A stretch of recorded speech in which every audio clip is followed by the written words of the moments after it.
So it's 11:30 How are you? I'm doing pretty well. and we'll start this meeting, Title 21 committee meeting. And what I asked Ms. Mahoney to do in her department is, before she jumps ship here, to just sort of spend some time with the committee and talk about different financial tools that the city can use as far as redevelopment and infilling and residential, how we can, you know, if there's ways of, without challenging our finances, municipal finances, of developing more residential housing. So, and also in this, we have kind of the first zoning district, which is Fairview, and what should be in code and what should be in regulation on tax abatement and tax issues. So I kind of left it open. It's our chance before Lucinda moves on to sort of pick her brains and see what kind of options we have going forward. So Lucinda. Okay. So, Excuse me. We need to go around the room and introduce ourselves. Sorry. Starting with you, Ernie. Yeah. Ernie Hall, Assembly. Pete Peterson, Assembly. Jim Stone. Bill Evans. Paul Holman, not a member, but sitting. Jennifer Johnston. Steve Ashman, Department of Health. DNS Legal. Lucinda Mahoney, CFO. Ryan Robbins, Assessor. Okay, so I thought I would start with the question that I think I heard in regard to what would we suggest relative to strengthening or looking at regulations for Fairview. Because whatever we do in Fairview would be what we could expand and do throughout the city. So in regard to the ordinance that was passed, there are a lot of steps that we think the applicant should do prior to submitting the request for tax abatement to the municipality. And the reason is because there's a lot of different types of tax abatement that they can get relating to infrastructure. For example, it could be public works related or waste and water or electrical, all kinds of categories. So what I think we should do is develop, first of all, like an internal checklist that identifies, if this is the type of abatement that you are looking for, let's say it's water related, then the question would be, have you reviewed this expenditure from a planning perspective in advance with the water utility? And then we can use their expertise then to determine if, first of all, the plan is doable, and is this something that they would support, and then the waste utility or the water utility can review the expenditures also for reasonableness, both in regard to like the plan up front, and then after the fact, when the costs are actually incurred, at the point in time that they ask for the abatement, then they can determine were these costs reasonable, because they have that expertise. And so I throw that out as an example because that is what could be used for any type of the infrastructure abatement, and it could be done for any department. So I think to make it easiest for those who are applying for these abatements, what we could do is, and we're brainstorming, right? Okay, is we could develop some internal regulation, policy and procedures, and then put them out there on the web. And then anybody who is interested in getting these abatements, they could go out onto the website, they could download the checklist, and then it would be, standardized, it would be the same for everybody. And then inevitably, as we receive more applications and different situations are presented, then we can modify the checklist to incorporate these new circumstances. And with it being on the web, then it's like a live document. But there would be many different categories, because there are many types of expenditures that could be abated. And then we would do, I think the city would do the best it could to utilize the expertise inside rather than having to contract out. Probably the only area that, and you guys jump in, that I see where we may not have expertise in-house would be in environmental. So I'm not aware that we have experts in environmental. So to the extent that tax abatements relate for environmental work, maybe we could arrange some sort of an agreement with the State Department of DEC, and I'm not sure if they would do it for free. We could ask, and if they don't, then we would probably, that would be an example where we would probably need to, get a contract in place of some sort with an external engineering firm that could do that analysis for us. And maybe, to not increase the cost to taxpayers, we should put like caps on that, because that type of a contract would be funded by property taxes. Maybe what we should do is put a cap on it of some sort, such that anything above a certain dollar amount, the applicant would need to fund, because then that might force them to provide all of the documents needed up front in an efficient manner, so that the expert that we would be hiring isn't having to spend a lot of time trying to get information. The reason I say that is because that has been the experience that we've had in terms of evaluating applications. And it's just getting the information. So there's a lot of back and forth that goes on between the applicant, because inevitably they're not providing the information that we need, which is the reason why it takes a long time. And so there's a lot of gaps. So, I've thrown out a lot, and this is really just intended to be brainstorming. I'll just interrupt that Mr. Bowski has joined us. Question? I have a question and kind of a comment, but I think I understand what you're saying in a kind of an overall scale.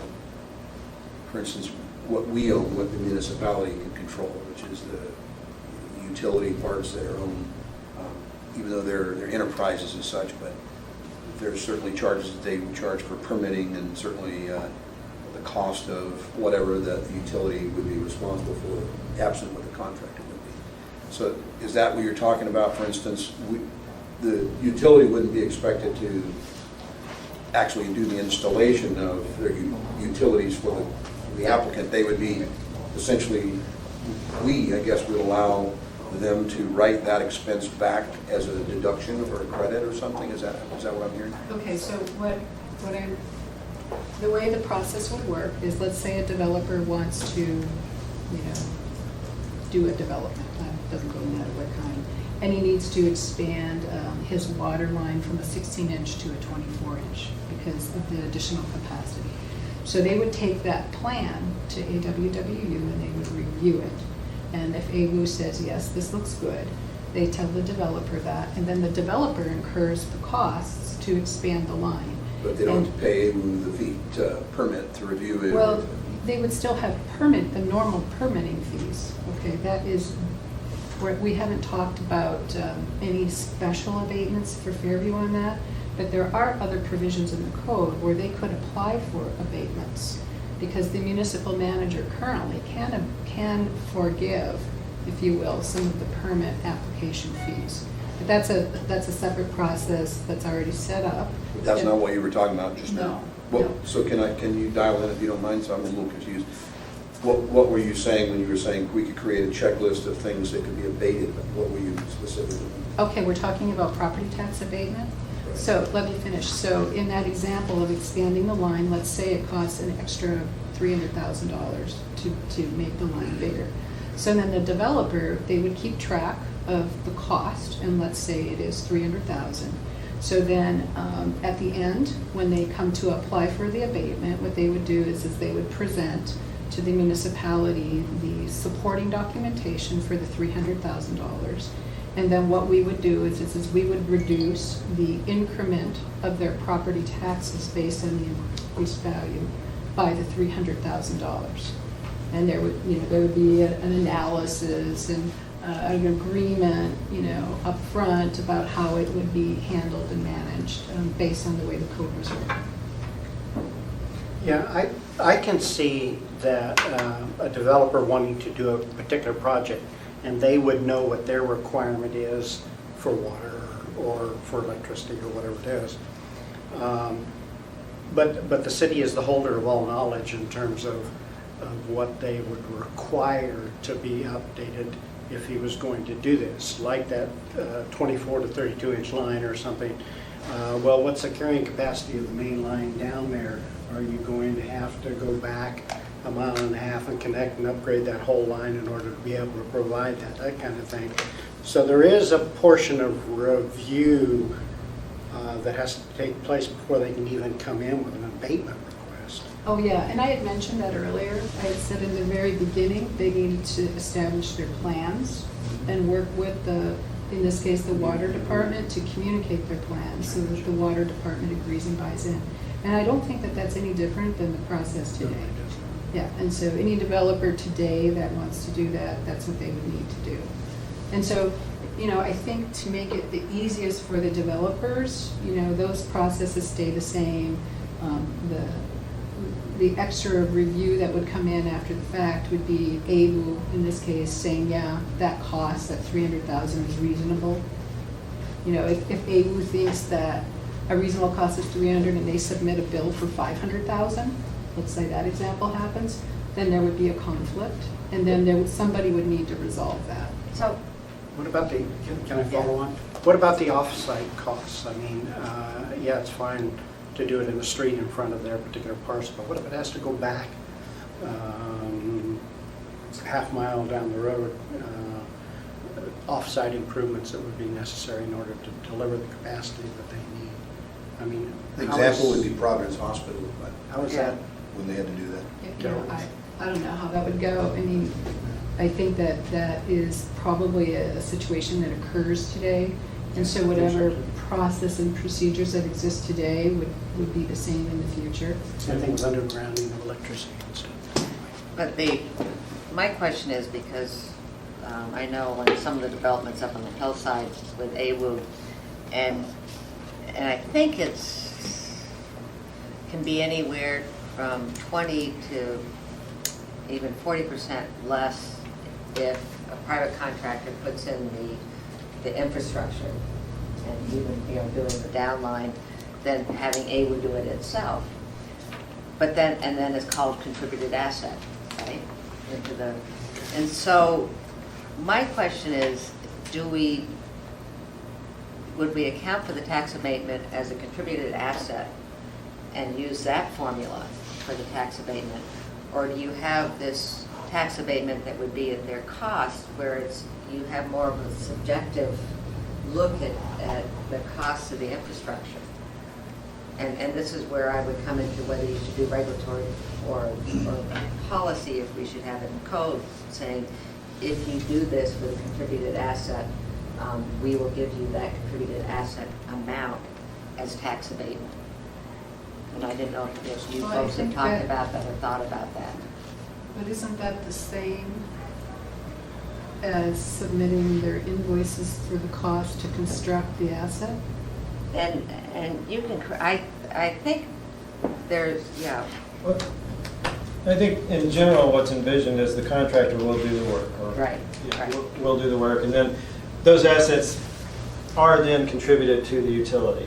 I think what Lucinda's talking about is when they track the cost of that work, whether it's an increase in the size of the line or whether they're required to put in a whole new line for several blocks, we want to make sure that whatever cost that they submit for an abatement is reasonable. And at that point, we use the expertise within the municipality, whether it's AWU or MLMP, to review the documents, review the costs that they said this cost. And the utilities will already be involved in the process because they are the ones that are going to say, you have to upgrade the line. So they'll have been in the process along the way. And at the end of the day, though, before we abate the taxes, we want to look at those invoices and have people with expertise say, yes, that total cost is reasonable for this project. but and I'm asking a question here. With the contributed assets, say AWU, isn't there a formula? Because, I mean, AWU has their own contributing assets that they put into the system when we're talking about MUSA, right? I mean, is there a formula for contributing asset, or is it by cost? I don't know. We would have to. But it'd be follow up. something that I think would be worthwhile looking at, because all I'm saying is, to me, I think it would be better policy if we had some standardization, because you want standardization in in the quality anyways, which the utility would be. I would think it would be by cost, because when we are depreciating capital assets, taking the valuation of those assets, I would think it would be by cost. I don't know. It's a question. I just don't know because, I mean, I remember way back in the, not way back, the MUSA case, and I can't remember how the contributed asset was accounted for, so I think I'd be interested in that. I'm meeting with the regulatory folks at AWO on a somewhat regular basis right now, so I'll try to fit that Yeah. question in. Yeah. And it wouldn't have to be necessarily exact, but I was just thinking that it could be, because you can, that cost could be quite variable, depending on who the contractor is, how the. Oh, absolutely. Yeah, so anyways, any other questions? I see how this gets complicated real easy. Because you know the immediate thought that runs through your mind. And I guess the thing that I'll use for the example, when Blaine's relocated from their old location, Blaine's Art, to their new location, they got into the project and then they were required to pave the alley, which was an $80,000 cost. And I really engaged in this because the thing that I was anxious to be able to take care of are things that are basically code, that is a cost that's unanticipated, that because of municipal code, we put this cost on the individual. So they pave an alley and the city owns the alley when they get done. That one's pretty simple to me. I can see where that isn't a big issue. Or a street or a sidewalk. The utilities get complicated because I know we own the utility, but it's an enterprise, it's an independent authority. And I guess that one gets a little more complicated because of the fact that when it's done, at that point, the citizens of the community don't own that asset, the utility does. So how you do the justification of a taxpayer paying for an improvement, i.e., let's say it's Chugach that ends up running a utility in. Fortunately, in the Fairview Business District, we don't encounter that, and almost all of the infrastructure is there. So anything that happens in the Fairview, it's not going to be a system where you're talking about where somebody's actually doing a new subdivision, they got to run utilities to it. Well, it'd still be, I mean, but you're Sometimes You're the improving. utility will require that in order to be able to Right. give you the service, then you need to go from this to from a this. 16 to 20, Right, 12 to 16. right. Yeah. But I still have that little thing that's a tickler that says, okay, but the justification of all of the taxpayers. So when we sit down and develop all the details, Right. we'll absolutely be working with AWO and MLMP so that we can incorporate, so we don't want to like reinvent the wheel in Right. terms of what they already Mhm. do. It would just be a part of the process. Yeah. And this, I mean, and this doesn't count for Fairview, but you could never do tax abatement for Enstar or Chugach. Right. I mean, Yeah. It's just for what we have. Well, I would think you could. I mean, I think the way the ordinance is written, it says infrastructure. It doesn't say just MOA infrastructure. So I would think that it would be included. And so I I think mean, what do that's, you think, Dee? That's how I would have interpreted it too. So I I think it's any infrastructure. so I think as an assembly, we need to think about that too. Yeah, Arctic, one side of Arctic is MLMP, the other side of Arctic is Chugach. And so even in Spenard area, if you have it developed in the right place or wrong place, you're going to be dealing with private utilities or other entities as well. And as I said, I mean, it's going to be complicated, there's no doubt. And I have a feeling that every situation is going to be very different. And so, to the extent that we'll put out guidance, it'll have to be pretty fluid. And I'm just saying to each of you here, I think as a policy group, we need to think about what we want to have in code and what you want to have in regulation. And you know, we've got sort of a caretaker administration, and you're going to have a new administration, so you don't need to, you need to be thinking not who or what the administration is, but what you want out there as a policy. The other thing, as far as remediation, and there are federal standards for that, for contaminated soils. And is there any federal guidance on that, as far as you know, in the back of my mind, I remember there was federal Renaissance zones. And I can't remember if they had included contaminated soil sites as far as their incentive program. And I remember Rob Weimer came and he had talked to you all about definitions and the locations in the Fairview area, the locations of the site, and he went through a lot of that, and I can't say, that's like a whole area of expertise that, you know, none of us are. Yeah. Okay, so we would really probably need to engage him, but one thing that I would advise you as assembly members to do would be in the deteriorated property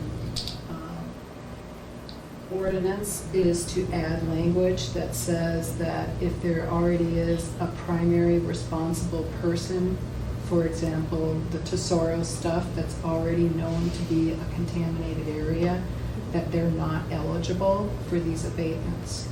Because right now, they could come in today and they could apply and they could get tax abatements. And I don't think that the intent here was to give these major oil companies tax abatements and let them off the hook for their contamination. So if I were you, I would do that pretty immediate, because I think the intent here is to motivate and incentivize development, not to let these other folks who were negligent off the hook. And that is the way the code is now. So that would be really important. And so you probably would want to get some definition around that. I think there is already a definition of a primary contaminator. We had it in one of our PowerPoints, and we had suggested that, but you might want to do that. And the other thing you might want to do too, in regard to environmental contamination, is look at negligence.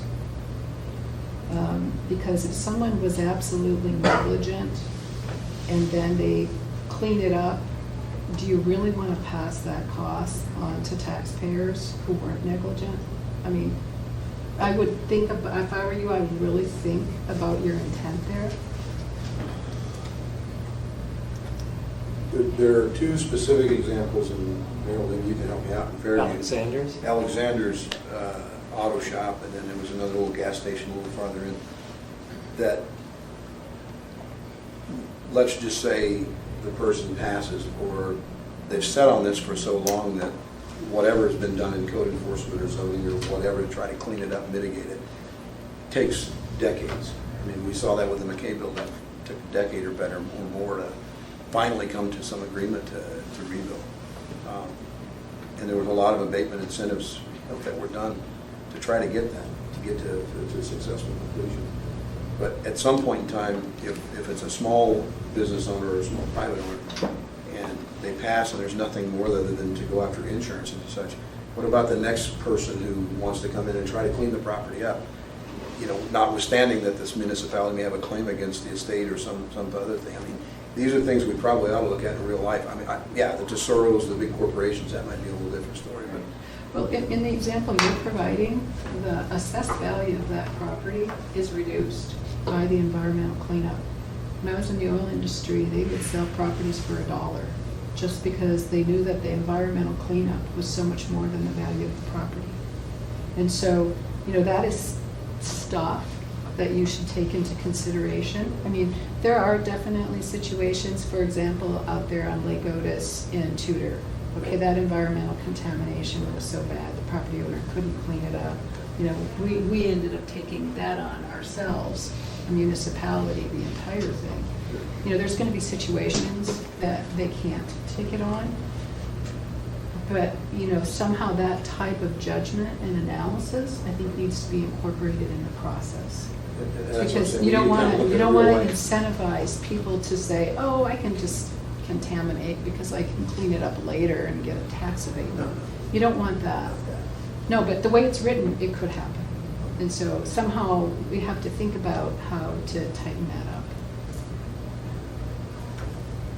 Yeah, I think we do need to ask legal about that in terms of how do we do that. We've got, I mean, we need an opinion, I mean, in terms of, I know in Spenard, which may be the next area we're looking for to designate as, for this type of thing, there is an entity right now that is looking at a large-scale development in that area, and they're concerned about prior contamination of a gas station or whatever it was.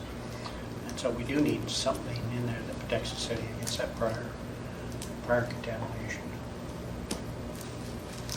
There's some language, do you remember what they're called, Dee? It's a primary, I missed that I want to say presentation, actually. primary polluter, but that wasn't it. I'm sure we could figure that I mean, concept it's- out. There is a language. where I'm they- familiar because ML&P is one of those primaries.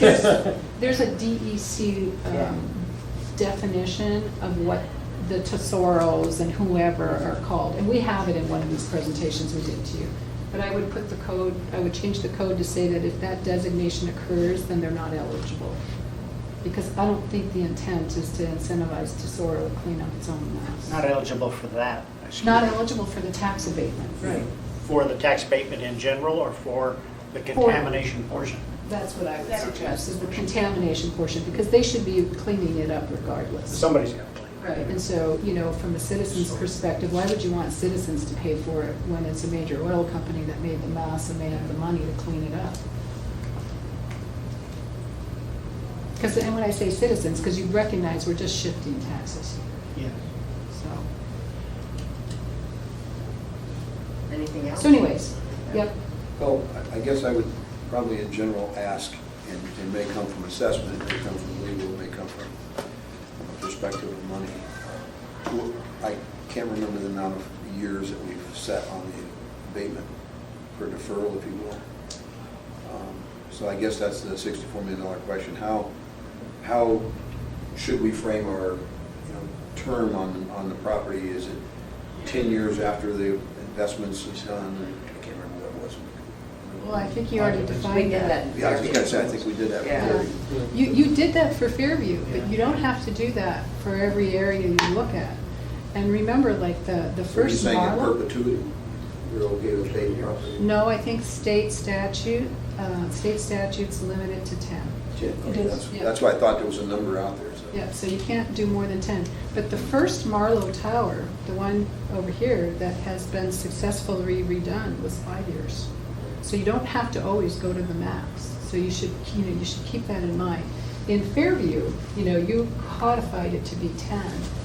But if I were you, the next time you do it, you might want to say up to 10, because then that provides flexibility from the administration's perspective to determine is 10 really needed. Because obviously with the Marlowe one, it was 5, and he was able to do it with 5, and it was a successful project.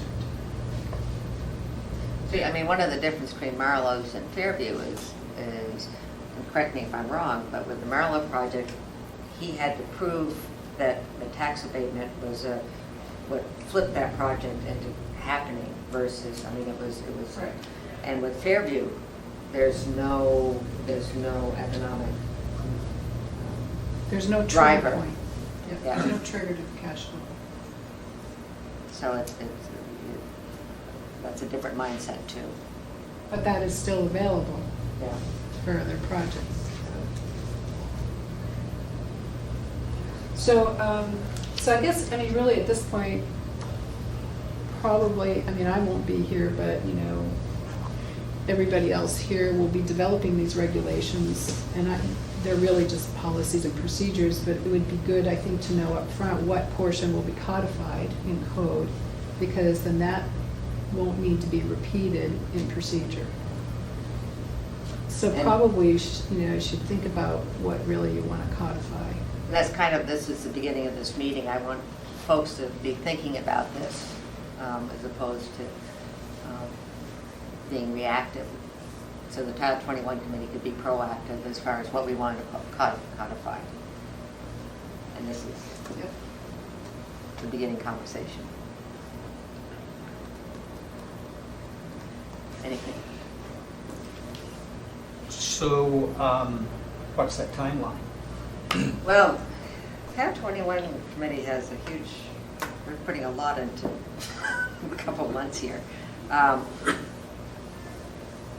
What's your timeline for regulations, do you know?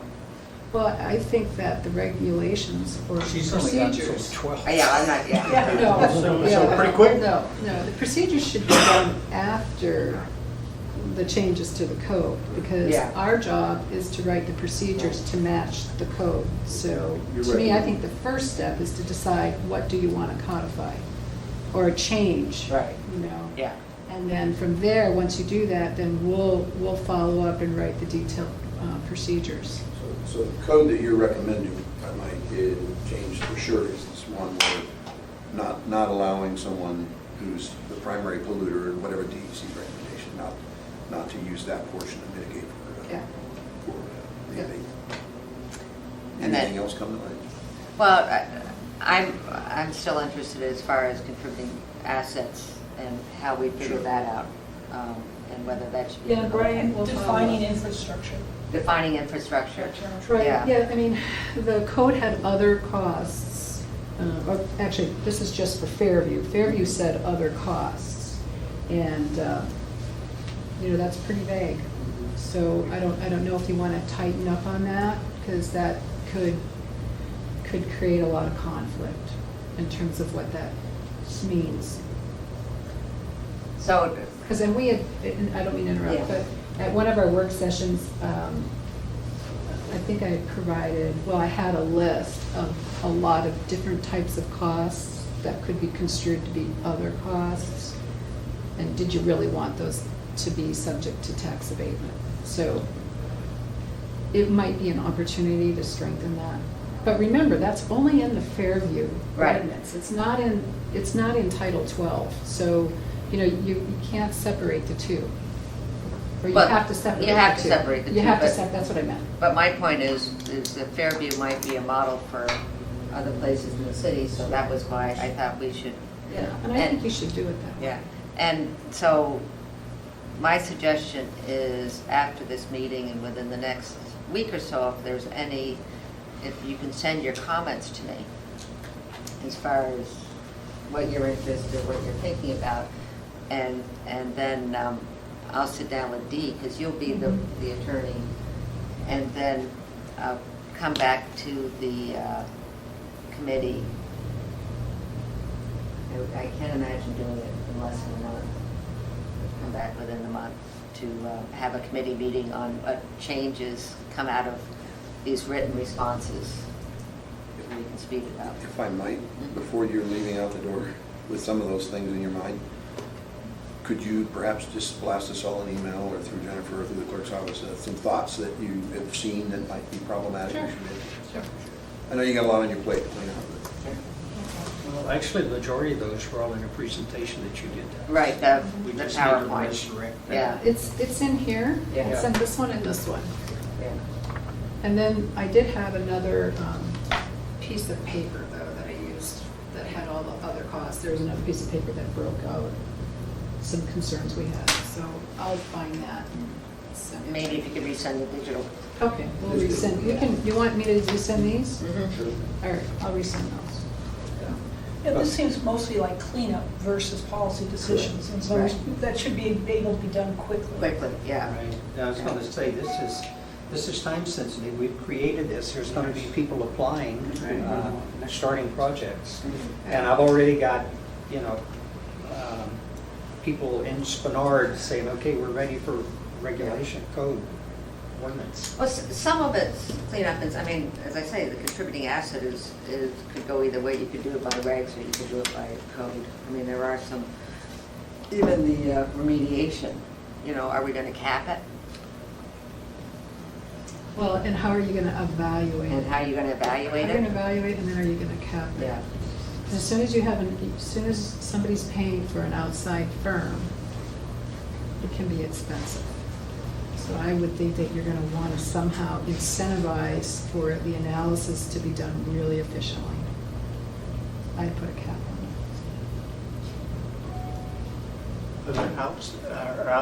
Other direct costs, at least, as opposed to indirect costs that somebody may want to challenge. it. Well, everything. Yeah. I mean. Everything should be direct. I mean, the word infrastructure is very broad. Yeah, it is. I mean, and I think it's included landscaping too, didn't it? Yeah, so it Because included landscaping landscaping, is- so yeah. landscaping also, is pretty broad. Part of what's required. Yeah.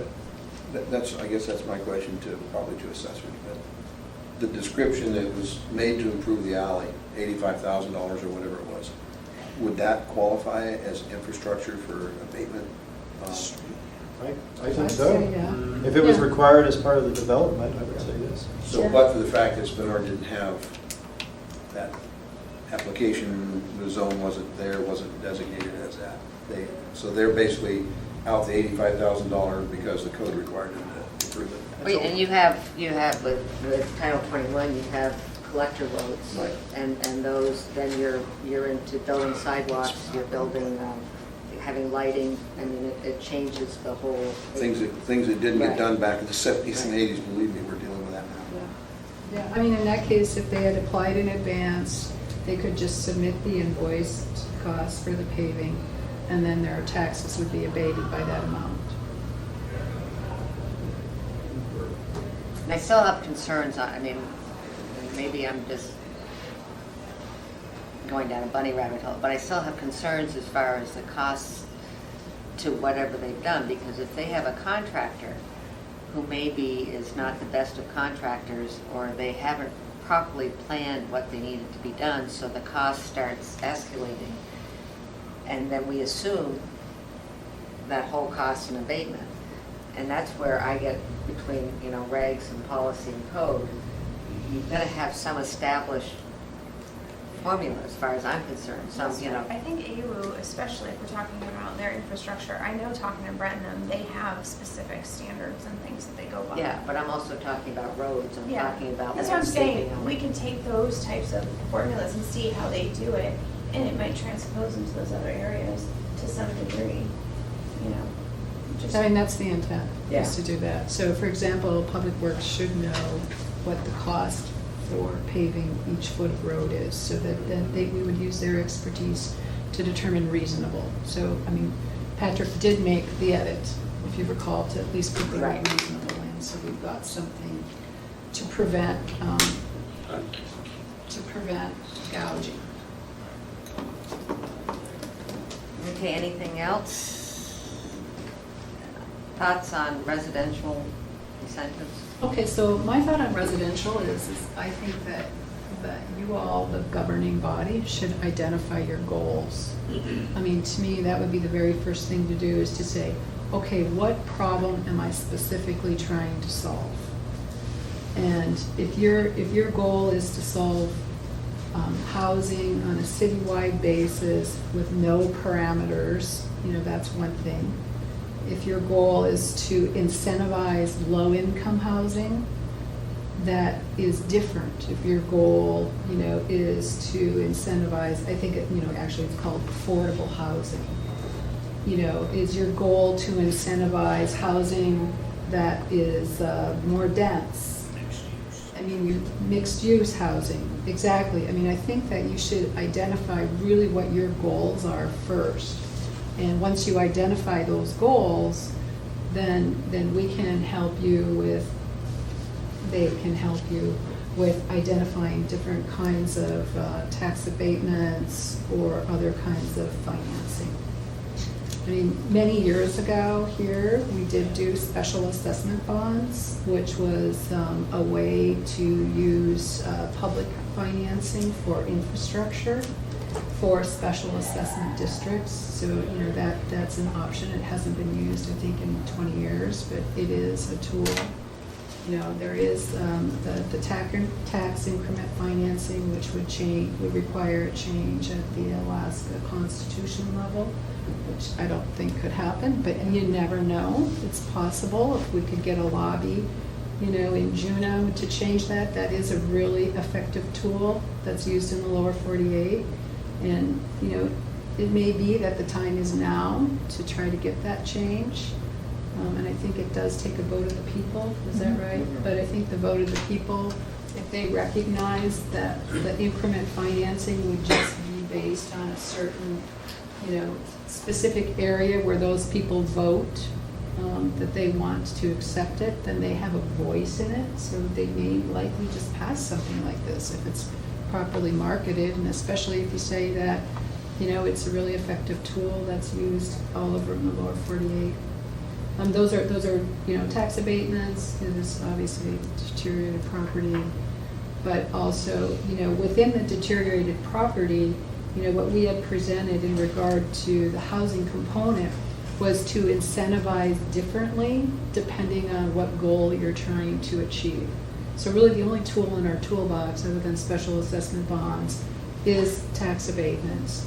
But what do you want to incentivize? And that would be the question that I think you all should ask yourselves. We had tried, in our proposal, we had tried to address affordable housing. You know, we had tried to, you know, create an incentive for that with the developers, because, you know, what we were hearing from those who were talking about the housing shortages, you know, kids coming out of college or out of high school, they can't afford even apartments. And so because of that bottleneck, then people can't move up and out of apartments and into condos and then into, you know, single-family homes. It was creating a bottleneck. So we had set it up so that we would start there, and then we also had set up incentives associated with mixed use, because, I mean, as you become more dense in your housing, you really probably want to address mixed use because it creates for better communities. So that was all in that ordinance, and so you could look at that as a starting point. Once you establish your goals, so I would say you do your goals first. And that goes with some reading I've been doing, and there's a number of places, I think Seattle's done this, where done something like Fairview, where you've got a zone that you want to incentivize. And what we've said in Fairview, we just want redevelopment in Fairview, but what they've done in Seattle is they'll have a zone that they wanted to incentivize public housing or incentivize residential. And all they do is they just say, in this zone, we will infrastructure or whatever give some tax incentive, and then they get a step away, and the developers do whatever they need to do. But it's not, so it hasn't really been a planned community. It's more, as Lucinda says, you set a goal, this is what you want it in this area. Say Spenard, you want to have high density housing, you set up the zone and the environment that will encourage it, and then walk away.